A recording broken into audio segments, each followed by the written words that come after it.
Hello guys, welcome to entertainment factory.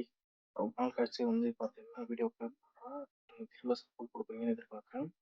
இன்னைக்கு என்ன video பார்க்க போறோம்னா, நம்ம வந்து லில்லி பிளான்ட் தான் வந்து பிளான் பண்ண போகிறோம். Water lily.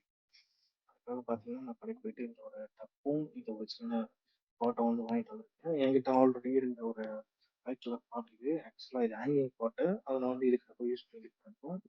இது வந்து நம்மகிட்ட இருக்கு. நான் வந்து பார்த்தீங்கன்னா லில்லி பாட்டை வந்து நம்ம வீட்டை பக்கத்துலேயே இருந்த இடத்துல வந்து எடுத்து வந்திருக்கேன். இத வச்சு தான் நம்ம செய்ய போறோம். இதுக்கு வந்து வெர்மி கம்போஸ்ட் நமக்கு வேணும். பிளஸ் வந்து ரெட் சாயில் வந்து ஆல்ரெடி என்கிட்ட இருக்கு.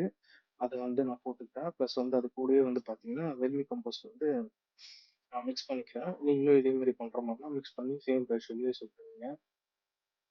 இப்ப வந்து பார்த்தீங்கன்னா, ஃபர்ஸ்ட் பார்ட்ல வந்து மிக்ஸ் பண்ணிட்டு இருக்கேன். நான் பண்ற மாரி நீங்களும் பண்ணிக்கோங்க. நமக்கு வந்து இன்னொரு பார்ட்லயும் நான் மிக்ஸ் பண்ண போறேன். அதுவும் இந்த வீடியோலயே வரும் பாருங்க.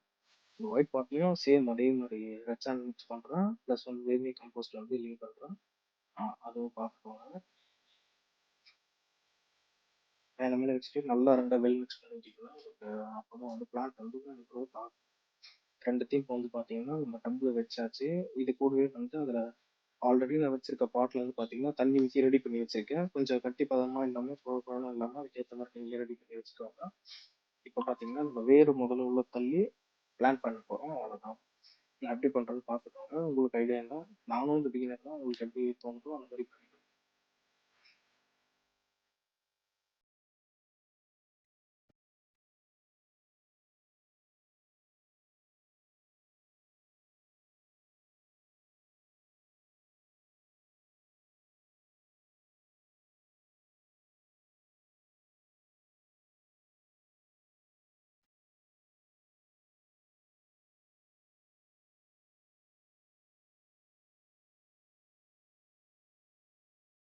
நம்ம எடுத்துட்டு வந்த எல்லா பிரிண்டும் பார்த்தீங்கன்னா, நல்லா வந்து உள்ள வச்சாச்சு. இப்போ வந்து பார்த்தீங்கன்னா, கன்ஸ்ட்ரக்ஷன் சாண்ட் அதாவது எம்சாண்ட் சொல்லுவோம் இல்லையா? சாண்ட் வந்து நான் வந்து இந்த பாட்டுக்கு வந்து மேல் சைடு போடுறேன். எதுக்காகன்னு பார்த்தீங்கன்னா, நம்ம தண்ணி ஊத்தும்போது இல்ல ஃபிஷஸ் தேவையில்லாம அந்த மண்ணு கலைஞ்சு திரும்ப தண்ணி கலங்கல் ஆகக்கூடாது. அதுக்காக அந்த கன்ஸ்ட்ரக்ஷன் சாண்ட் மேல போடுறேன். இதனால வந்து கண்டிப்பா அந்த மண்ணுல இருக்க அழுக்கெல்லாம் வந்து வெளியே வரும்.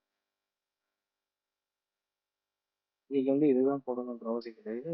ஸ்டோன் போட்டுக்கலாம், இல்லைன்னா கிராவல்ஸ் போட்டுக்கலாம், இல்லைன்னா ஆட்டுக்கல்ல வந்து சாணி போட்டு என்கிட்ட இது இருக்கிறதுனால நான் வந்து இது யூஸ் பண்ணேன். லாஸ்ட்டாக வந்து பார்த்தீங்கன்னா தண்ணி ஊற்ற போகிறோம். இதுவாக தண்ணி ஊற்றிக்கலாம்.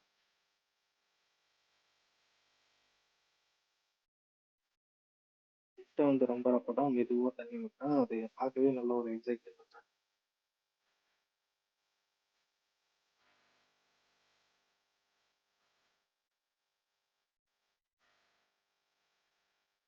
அவ்வளோதான் ஃபுல்லாக தண்ணி ஊற்றி முடிச்சாச்சு. இப்போ இது வந்து செட்டில் ஆகிறதுக்கு கண்டிப்பாக ஒரு 2 3 நாள் அது வரைக்கும் நம்ம வெயிட் பண்ணி தான் ஆகணும். இப்போ வெளியில் இருக்க எல்லாம் அப்படியே இதோட எப்படி இது க்ரோத் ஆகுது இது வந்து உங்களுக்கு தெரிஞ்சுக்கணும்னா நீங்கள் இந்த க்ரோத்னு சொல்லிட்டு கமெண்ட்ல பண்ணுங்க. இல்லை இந்த வீடியோ வேணும்னா சொல்லுங்கள். கண்டிப்பாக இதோட ஃபாலோஅப்ஸ் வீடியோ வந்து நான் வந்து ஷார்ட்ஸாக போடுறேன். இல்லை ஃபுல் வீடியோ வேணும்னா சொல்லுங்கள். ஃபுல் வீடியோ போடுறோம். மறக்காம நம்ம சேனலை வந்து சப்ஸ்கிரைப் பண்ணுங்க. இனிமேல் கண்டினியூஸாக வந்து வீடியோஸ் வந்து வரும். ஃபைனல் செட் பார்த்தீங்கன்னா உங்களுக்கு காமிச்சிட்டேன். Thanks for வாட்சிங்க.